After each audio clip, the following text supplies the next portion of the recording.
Action 2 News at 6 starts now.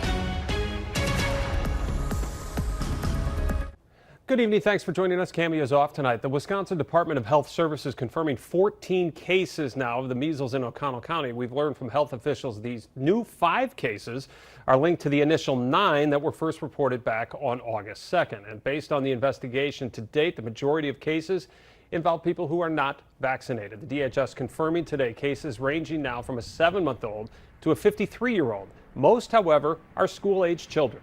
Several people were reported having a rash between July 15th and August 20th. DHS says the virus is spreading locally. They have not, though, identified any public exposure locations. While the main strand of cases has been reported in Oconto County, neighboring counties have also been notified. Samantha Cavalli sharing from health officials why low risk does not mean zero. Right, Chris, the uptick in these cases comes as school begins for districts across the county. So from our previous reporting, we've learned the MMR vaccine is a requirement for school entry. Health officials want districts to be north of 95% of students covered. So there is not a continued case transmission, and in Oconto County, it's actually 87%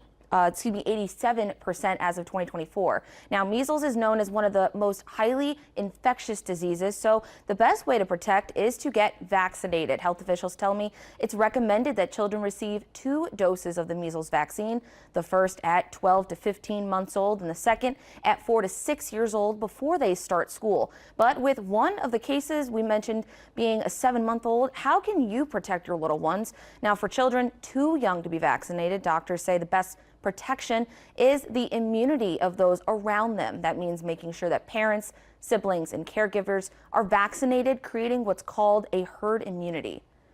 I know it is anxiety provoking, and parents wish they could do something, and unfortunately, once they get to 12 months, then we can do something to protect them, and the best that we do then is ensuring that we ourselves are protected as well. Well, so far, no hospitalizations have been reported and also no deaths. But with school about to begin, Oconto County health leaders stress that vaccination is the best way to keep your children safe. Chris.